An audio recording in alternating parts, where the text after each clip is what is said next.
ये कहानी है साल 2025 की, जहां हर तरफ एक ऐसी चोरों की गैंग का राज था जिसे शैडो गैंग के नाम से जाना जाता था, जिसकी टीम में हर तरह के प्रोफेशनल मौजूद थे, हैकर्स से लेकर किलर्स तक। उन्हें रोक पाना सिर्फ पुलिस ही नहीं बल्कि एडवांस टेक्नोलॉजी के लिए भी नामुमकिन था। ये एक ऐसी चोरी और ऐसी मास्टरमाइंड प्लानिंग थी जिसने मनी हाइस्ट को भी पीछे छोड़ दिया। कहानी की शुरुआत होती है बिल नाम के एक जीनियस हैकर से। वह पुलिस के सबसे एडवांस सीसीटीवी नेटवर्क में इतनी सफाई से घुसता है कि कंट्रोल रूम में बैठे अधिकारियों को सिर्फ एक मामूली गड़बड़ी महसूस होती है। उन्हें लगता है कि शायद सिस्टम में कोई छोटा सा ग्लिच आया होगा, लेकिन अगले ही पल पूरा स्टेशन अलार्म की आवाज से गूंज उठता है। खबर मिलती है कि शहर के सबसे सुरक्षित बैंकों में से एक में करोड़ों डॉलर की डकैती हो चुकी है। पुलिस तुरंत अपना सबसे ताकतवर AI surveillance system spice activate कर देती है। यह सिस्टम पूरे शहर के कैमरों को कुछ ही सेकंड में स्कैन कर सकता था। जल्द ही एआई चोरों की कार का लोकेशन ट्रेस कर लेता है और कई पुलिस यूनिट्स वहां पहुंच जाती हैं। लेकिन हैरानी की बात यह थी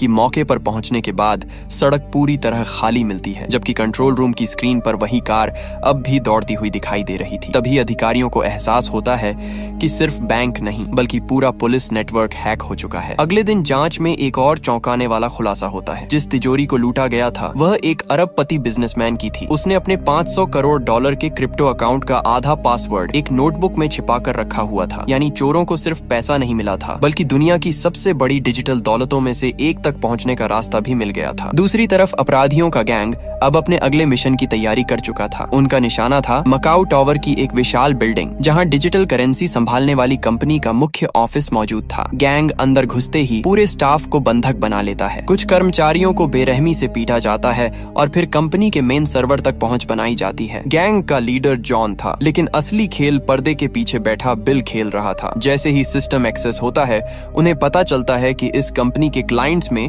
देश के सबसे बड़े क्रिप्टो निवेशक शामिल हैं। उनमें से एक के अकाउंट में ही 10 अरब डॉलर से ज्यादा की रकम मौजूद थी। जॉन समझ जाता है कि इतना बड़ा पैसा अपने साथ उतना ही बड़ा खतरा लेकर आता है, इसलिए वह इस जानकारी को छोड़ देने की सलाह देता है। लेकिन बिल अब लालच के उस मोड़ पर पहुंच चुका था जहां से वापसी मुश्किल थी। वह अपने साथी मैक्स को पूरा डेटा कॉपी करने का आदेश दे देता है। कुछ ही मिनटों में पूरा ऑफिस युद्ध का मैदान बन जाता है। पुलिस को हमले की सूचना मिल चुकी थी और अब बिल्डिंग की हर मंजिल को सील किया जा रहा था। उधर गैंग सर्वर से डेटा निकालकर तेजी से लिफ्ट की तरफ बढ़ती है। लेकिन सबसे दिलचस्प बात यह थी कि गैंग का लीडर जॉन बाकी साथियों के साथ नहीं था। वह नीचे लॉबी में एक कैफे के अंदर आराम से बैठा कॉफी पी रहा था ताकि किसी को उस पर शक न हो। मगर किस्मत उसके साथ नहीं थी। तभी एक महिला गलती से उसकी तस्वीर खींच लेती है। उस समय किसी ने इस बात पर ध्यान नहीं दिया, लेकिन यही फोटो आगे चलकर पूरे केस का सबसे बड़ा सबूत बनने वाली थी। उधर लिफ्ट के अंदर पुलिस और अपराधियों के बीच जबरदस्त भिड़ंत शुरू हो जाती है। इसी दौरान गैंग कैप्टन सैम को बंधक बना लेती है। अब बाकी अधिकारी गोली नहीं चला सकते थे। अपराधी इसी मौके का फायदा उठाकर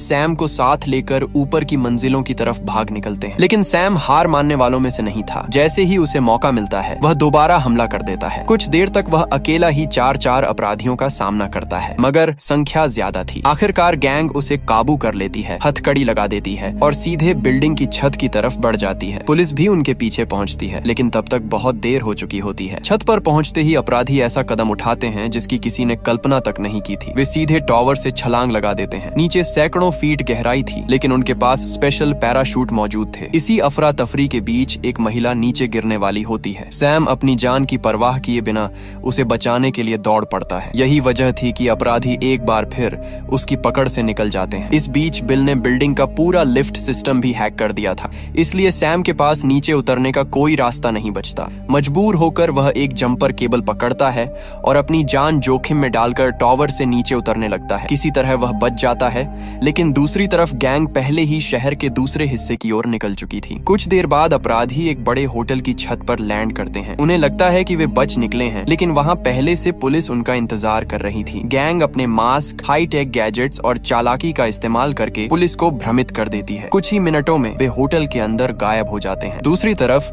बिल होटल के सारे सिक्योरिटी कैमरों का डेटा मिटा देता है। अब पुलिस के पास न कोई फुटेज बची थी और न ही कोई डिजिटल सुराग। पहली बार उनका एआई सिस्टम पूरी तरह बेबस नजर आ रहा था। मजबूर होकर पुलिस को पुराने तरीके अपनाने पड़े। अधिकारियों ने अपने शरीर पर छोटे कैमरे लगाए और होटल के अंदर आम लोगों की तरह घूमना शुरू कर दिया। बाहर से यह सब सामान्य लग रहा था, लेकिन हर कैमरा लाइव फीड भेज रहा था, जिसे फेस रिकॉग्निशन सॉफ्टवेयर लगातार स्कैन कर रहा था। दूसरी तरफ जॉन भी कम चालाक नहीं था। वह हर कुछ मिनट बाद अपना भेष बदल रहा था। कभी वह टूरिस्ट बन जाता, कभी होटल स्टाफ और कभी सिक्योरिटी गार्ड। उसे पकड़ना लगभग नामुमकिन लग रहा था। तभी कैप्टन सैम की नजर एक चेहरे पर पड़ती है। वह मैक्स था। लिफ्ट वाली लड़ाई के दौरान सैम ने उसके कान की बाली देखी थी और वहीं छोटी सी बात अब उसकी पहचान बन जाती है। सैम तुरंत उसका पीछा शुरू करता है, लेकिन मैक्स भीड़ में इस तरह गायब हो जाता है जैसे वह कभी वहां मौजूद ही नहीं था। इसी दौरान एआई सिस्टम एक ऐसे चेहरे को पकड़ लेता है जो उसके डेटाबेस में मौजूद ही नहीं था। पुलिस तुरंत उसके पीछे दौड़ पड़ती है, लेकिन यह भी जॉन की एक चाल थी। वह जानबूझकर एक अधिकारी से टकरा जाता है। कैमरा कुछ सेकंड के लिए धुंधला हो जाता है और बस उतना समय गैंग को बच निकलने के लिए काफी था। जब तक पुलिस दोबारा स्थिति संभालती, पूरा गैंग होटल से गायब हो चुका था। अगले दिन पुलिस स्टेशन में जिस अरबपति का क्रिप्टो अकाउंट लूटा गया था, वह गुस्से से आग बबूला हो चुका था। दूसरी तरफ पुलिस का सबसे आधुनिक एआई सिस्टम लगातार असफल साबित हो रहा था। तभी वरिष्ठ अधिकारी लारा एक ऐसा नाम लेती है जिसे सुनकर कमरे में सन्नाटा छा जाता है। वह कहती है कि अब उन्हें रिटायर्ड लीजेंड ऑफिसर वॉन्ग को वापस बुलाना होगा। सैम इस बात पर हंस पड़ता है। उसे लगता है कि एक बूढ़ा आदमी इस हाईटेक दुनिया में आखिर क्या कर लेगा, लेकिन लारा उसे याद दिलाती है कि मशीनें पहले ही हार चुकी हैं। एआई अपराधियों के पीछे भाग रहा था, जबकि अपराधी उससे कई कदम आगे चल रहे थे। अब उन्हें ऐसे इंसान की जरूरत थी जो कंप्यूटर नहीं बल्कि इंसानी व्यवहार को पढ़ना जानता हो। कुछ समय बाद दो अधिकारी रॉक और हेलन वॉन्ग को ढूंढने निकलते हैं। कभी वह पुलिस का सबसे खतरनाक अंडरकवर एजेंट हुआ करता था। उसकी फाइल बहादुरी और खतरनाक मिशनों की कहानियों से भरी पड़ी थी, लेकिन उसके अतीत पर एक ऐसा दाग भी था जिसने उसकी पूरी जिंदगी बदल दी थी। उसके पार्टनर की मौत, और वह पार्टनर कोई और नहीं बल्कि हेलन का पिता था। जब रॉक और हेलन वॉन्ग को ढूंढते हुए उसके पास पहुंचते हैं, तब वह किसी खतरनाक मिशन पर नहीं बल्कि आराम से अपने कुत्ते को घुमा रहा होता है। पहली नजर में उसे देखकर कोई भी यकीन नहीं करता कि यही वह आदमी है जिसने कभी अपराधियों की दुनिया में डर का नाम कमाया था। हेलन उसका पीछा करते हुए एक कैफे तक पहुंचती है और स्टूडेंट बनकर उससे बातचीत करने की कोशिश करती है, लेकिन अगले ही पल वॉन्ग खुद उसकी टेबल पर आकर बैठ जाता है। वह मुस्कुराते हुए कहता है, पूरा दिन मेरा पीछा कर रही हो, कम से कम थोड़ा प्रोफेशनल तो बनो। हेलन हैरान रह जाती है, लेकिन असली झटका तब लगता है जब पता चलता है कि वॉन्ग बिना किसी को एहसास हुए रॉक का पुलिस बैज भी चुरा चुका था। यानी उम्र भले बढ़ गई थी, लेकिन उसकी नजर और दिमाग आज भी पहले जितने खतरनाक थे। कुछ समय बाद वॉन्ग पुलिस स्टेशन पहुंचता है और केस से जुड़ी सारी फुटेज देखने लगता है, जहां एआई सिस्टम लाखों वीडियो स्कैन करके भी ज्यादा कुछ नहीं निकाल पाया था। वहीं वॉन्ग सिर्फ कुछ मिनटों में कई अहम सुराग ढूंढ लेता है। उसके अनुसार हर अपराधी किसी न किसी पल कैमरे की तरफ जरूर देखता है। वह ये चेक करता है कि कैमरा चालू है या नहीं, और यही छोटी सी आदत अक्सर उसकी पहचान बन जाती है। फुटेज को बार बार देखने के बाद वॉन्ग पूरे गैंग के कई सदस्यों को पहचान लेता है। दूसरी तरफ जॉन अपने ठिकाने पर बिल से बेहद नाराज था। उसकी लालच की वजह से पूरा मिशन लगभग फेल हो चुका था और अब पहली बार उनका चेहरा कैमरों में कैद हो गया था। जॉन उसे बुरी तरह पीटता है और चेतावनी देता है कि अगर वे पकड़े गए तो उसकी वजह सिर्फ बिल होगा। लेकिन बिल अब रुकने वाला नहीं था। उसने एक और भी बड़ा प्लान तैयार कर लिया था। उसे विश्वास था कि अगर यह आखिरी मिशन सफल हो गया तो पूरा गैंग हमेशा के लिए अरबों डॉलर लेकर गायब हो सकता है। जब मैक्स दोनों के बीच झगड़ा रोकने की कोशिश करता है तो जॉन गुस्से में उसे भी धक्का दे देता है। हालात इतने खराब हो जाते हैं कि बाकी गैंग को बीच में आकर मामला शांत कराना पड़ता है। उधर पुलिस स्टेशन में वॉन्ग लगातार तस्वीरें और स्क्रीनशॉट्स देख रहा था। तभी उसकी नजर बार बार एक लंबे कोट वाले रहस्यमयी आदमी पर पड़ती है। फिर उसे वह फोटो दिखाई जाती है जो होटल में एक महिला ने गलती से खींची थी। अब वॉन्ग को यकीन हो जाता है कि यह आदमी कोई साधारण अपराधी नहीं है। अचानक उसे एक पुराना नाम याद आता है, शैडो, एक ऐसा पूर्व एजेंट जिसने कभी दुनिया की सबसे खतरनाक असैसिनेशन यूनिट में काम किया था और फिर गायब हो गया था। शैडो का नाम सुनते ही वॉन्ग समझ जाता है कि यह कोई साधारण गैंग नहीं है। वह तुरंत एक नई सर्विलांस यूनिट बनाने का आदेश देता है, लेकिन उसे जल्द ही पता चलता है कि पुलिस अब लगभग पूरी तरह एआई सिस्टम पर निर्भर हो चुकी है। पुराने जमाने वाली अंडरकवर और निगरानी टीम सालों पहले खत्म कर दी गई थी। यानी जिन तरीकों से वॉन्ग ने अपना नाम बनाया था वे अब पुलिस फोर्स में लगभग खो चुके थे। अगले दिन जिम में हेलन ट्रेनिंग कर रही होती है। तभी कुछ पुलिस अधिकारी उसका मजाक उड़ाने लगते हैं। उनका कहना था कि वह पुलिस बनने के लिए बहुत छोटी और कमजोर है। पहले तो हेलन उन्हें नजरअंदाज करती है, लेकिन जब बातें हद पार कर जाती हैं तो उसका गुस्सा फूट पड़ता है। कुछ ही सेकंड में वह सामने वाले अधिकारी को जमीन पर गिरा देती है। पूरा जिम हैरानी से उसे देखता रह जाता है। दूर खड़ा वोंग भी यह सब देख रहा था। बाद में वह हेलन के पास आता है और कहता है, आज तुमने मेरा सम्मान जीत लिया। उसी रात वोंग अकेला छत पर बैठा अपने पुराने साथी को याद कर रहा होता है। वही साथी जो कभी उसका सबसे अच्छा दोस्त था और जो एक मिशन के दौरान मारा गया था। और वह आदमी कोई और नहीं बल्कि हेलन का पिता था। मन ही मन वह अपने दोस्त से वादा करता है कि इस बार वह उसकी बेटी को कुछ नहीं होने देगा। अगले दिन नई सर्विलांस टीम की ट्रेनिंग शुरू होती है। वोंग उन्हें सिखाता है कि असली अंडरकवर अधिकारी कैसे सोचता है, कैसे चलता है, कैसे लोगों के बीच घुल मिल जाता है और सबसे जरूरी बात, कैसे बिना ध्यान खींचे हर छोटी से छोटी चीज को नोटिस करता है। उसके अनुसार सबसे बड़ा नियम था, कभी पुलिस वाले की तरह मत दिखो। टीम के सदस्य सड़क पर उतरते हैं। कोई अखबार पढ़ रहा था, कोई कॉफी पी रहा था, तो कोई बस आम राहगीर बनकर घूम रहा था। लेकिन हेलन के लिए वोंग के अलग प्लान थे। वह उसे बाकी टीम से दूर अपने साथ वैन में रखता है। उसके अनुसार हेलन उसका छुपा हुआ तुरुप का पत्ता थी। इसी बीच 12 दिन बीत जाते हैं। दूसरी तरफ बिल अपने आखिरी और सबसे बड़े मिशन की तैयारी में लगा हुआ था। उसने एक ऐसे डिजिटल वॉल्ट का पता लगा लिया था जिसमें अरबों डॉलर की क्रिप्टो करेंसी सुरक्षित रखी गई थी। अगर यह मिशन सफल हो जाता तो पूरा गैंग हमेशा के लिए गायब हो सकता था। जैसे जैसे दिन बीत रहे थे, वोंग की सर्विलांस टीम अपराधियों के और करीब पहुंचती जा रही थी। लेकिन लगातार कई दिनों तक कुछ खास नहीं हुआ। टीम बस लोगों के बीच घुल मिलकर निगरानी कर रही थी। 15वें दिन हेलन खाना लेने बाहर जाती है। तभी उसकी नजर कुछ नशे में धुत लड़कों पर पड़ती है जो लड़कियों को परेशान कर रहे थे। हेलन तुरंत उनकी तरफ बढ़ने लगती है, लेकिन वोंग उसे रोक देता है। वह कहता है कि वे इस समय अंडरकवर मिशन पर हैं और उन्हें सामान्य पुलिस को कॉल करना चाहिए। लेकिन हेलन उसकी बात अनसुनी कर देती है। अगले ही पल वहाँ जबरदस्त लड़ाई शुरू हो जाती है। हेलन अकेले कई गुंडों का सामना करती है। शुरुआत में वह सब पर भारी पड़ती है, लेकिन विरोधियों की संख्या ज्यादा थी। धीरे धीरे हालात उसके खिलाफ होने लगते हैं। तभी वोंग भी मौके पर पहुंच जाता है। जिन लोगों को अपनी ताकत पर घमंड था, वे अब जमीन पर पड़े दर्द से कराह रहे थे। बाद में वैन के अंदर वोंग हेलन को जमकर डांटता है। उसके अनुसार उसने पूरे मिशन को खतरे में डाल दिया था। लेकिन हेलन का जवाब भी साफ था। वह कहती है कि अगर पुलिस होते हुए भी वे लोगों की मदद नहीं कर सकते तो ऐसी निगरानी का क्या फायदा। पहली बार दोनों के बीच गंभीर बहस हो जाती है और तभी वोंग फैसला करता है कि अब समय आ गया है उसे पूरी सच्चाई बताने का। वोंग बताता है कि सालों पहले वह और हेलन के पिता 8 महीने तक अंडरकवर मिशन पर थे। एक दिन उन्होंने कुछ अपराधियों को एक बच्चे का अपहरण करते देखा। नियमों के मुताबिक उन्हें चुप रहना चाहिए था, लेकिन वोंग खुद को रोक नहीं पाया। वह सीधे लड़ाई में कूद पड़ा। अपराधियों ने उसे बुरी तरह घायल कर दिया और लगभग मार ही डाला था। तभी हेलन के पिता उसे बचाने के लिए सामने आए। उन्होंने वोंग की जान तो बचा ली, लेकिन खुद वापस नहीं लौट सके। ये कहानी सुनते ही हेलन की आंखें भर आती हैं। दूसरी तरफ वोंग की आवाज भी भारी हो जाती है। वह कहता है कि एक पुलिस अधिकारी का सबसे कठिन काम गोली चलाना नहीं, बल्कि सही समय का इंतजार करना होता है, क्योंकि एक गलत फैसला सिर्फ मिशन नहीं, किसी की जिंदगी भी छीन सकता है। लेकिन उसी वक्त किस्मत उन्हें एक बड़ा मौका देने वाली थी। मार्केट में भीड़ के बीच वोंग की नजर अचानक एक ऐसे चेहरे पर पड़ती है जिसे वह कई दिनों से तलाश रहा था। वह जॉन था। मार्केट के बीचों बीच जॉन को देखते ही वोंग की पूरी टीम एक्टिव हो जाती है। वोंग तुरंत सभी को आदेश देता है कि कोई भी सीधे जॉन की तरफ नहीं देखेगा, कोई कैमरा उसकी तरफ नहीं घुमाएगा। सब कुछ ऐसा लगना चाहिए जैसे वे सामान्य लोग हों, क्योंकि जॉन सिर्फ खतरनाक नहीं था बल्कि बेहद सतर्क भी था। जॉन को जैसे ही एहसास होता है कि 2 लोग उसे देख रहे हैं, वे दोनों तुरंत कपल बनने का नाटक करने लगते हैं।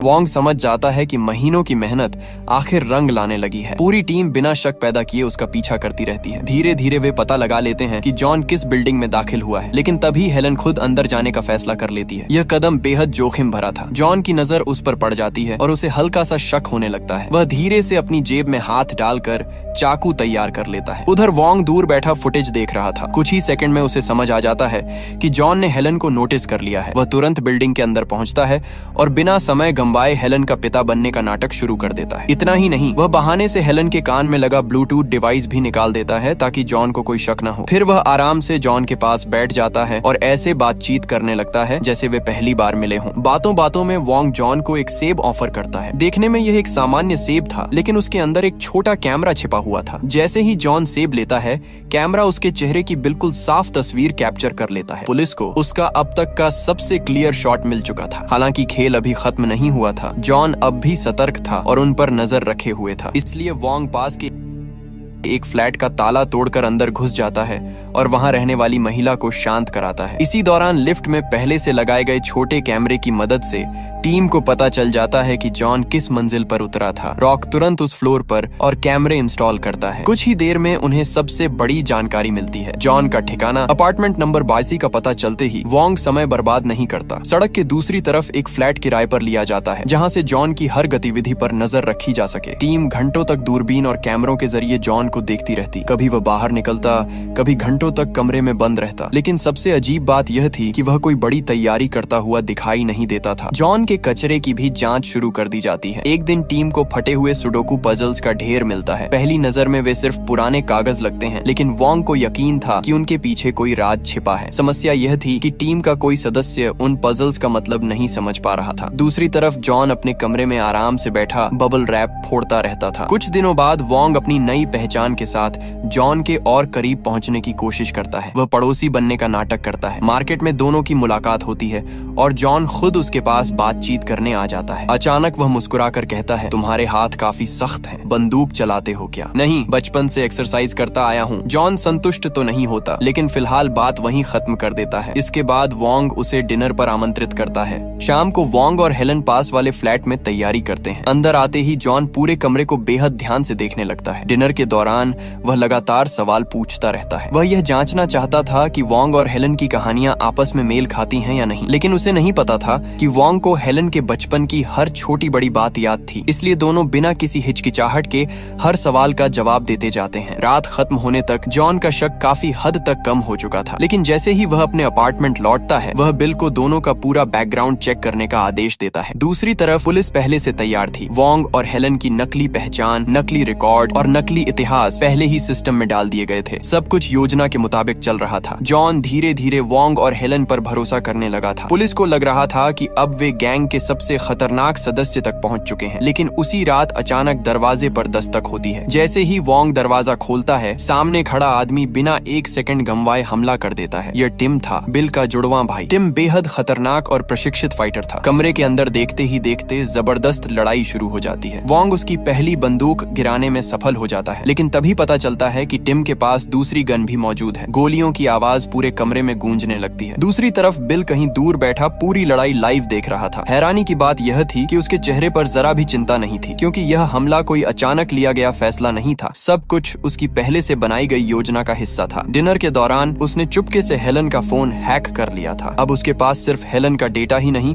बल्कि पुलिस स्टेशन के कई कैमरों और निगरानी सिस्टम का एक्सेस भी था। उधर सड़क के दूसरी तरफ बैठी सर्विलांस टीम को कुछ भी असामान्य दिखाई नहीं दे रहा था। उनके कैमरों में सब कुछ सामान्य चल रहा था। बिल एक बार फिर साबित कर चुका था कि टेक्नोलॉजी उसके हाथों में सबसे खतरनाक हथियार थी, मगर उसकी योजना में एक छोटी सी गलती रह गई। सर्विलांस टीम को शक तब हुआ जब हेलन अचानक उनके सामने दिखाई दे गई, जबकि स्क्रीन पर वह अभी भी कमरे के अंदर मौजूद थी। ये विरोधाभास देखते ही सभी अधिकारी समझ गए कि उनके कैमरे हैक हो चुके हैं। पूरी टीम तुरंत जांच के लिए निकल पड़ती है। उसी समय बिल अपने भाई टिम को सूचना देता है कि पुलिस उसके पास पहुंचने वाली है। ये सुनते ही टिम हमला और तेज कर देता है। वह लगातार गोलियां चलाता है ताकि वोंग को छिपने पर मजबूर किया जा सके। फिर वह अपनी खास केबल्स का इस्तेमाल करके बालकनी से छलांग लगाता है और खिड़की के रास्ते भाग निकलता है। जब तक पुलिस वहां पहुंचती, वह गायब हो चुका था। अगले दिन सर्विलांस टीम दोबारा अपनी ड्यूटी पर लौट आती है। दूसरी तरफ पुलिस जॉन के अपार्टमेंट की गहन तलाशी शुरू करती है। वहां उन्हें बबल रैप से भरी एक पूरी अलमारी मिलती है, लेकिन वोंग तुरंत समझ जाता है कि इसका संबंध उन रहस्यमयी सुडोकू पजल्स से है जो उन्हें कचरे में मिले थे। लेकिन इससे पहले कि वह इस रहस्य को पूरी तरह समझ पाता, अचानक हालात बेकाबू हो जाते हैं। एक भारी ट्रक तेज रफ्तार से आकर पुलिस वैन को जोरदार टक्कर मार देता है। वैन घूमती हुई सीधे पुलिस बिल्डिंग से जा टकराती है। कुछ ही सेकंड में अंदर बैठे लगभग सभी अधिकारी घायल या बेहोश हो जाते हैं। अगले ही पल ट्रक के अंदर से हथियारों से लैस अपराधियों का एक बड़ा समूह बाहर निकलता है। वे सीधे पुलिस स्टेशन पर हमला बोल देते हैं। कई अधिकारी मौके पर ही मारे जाते हैं, जबकि विस्फोटकों की मदद से पुलिस की कई गाड़ियों को उड़ा दिया जाता है। यह हमला इतना बड़ा था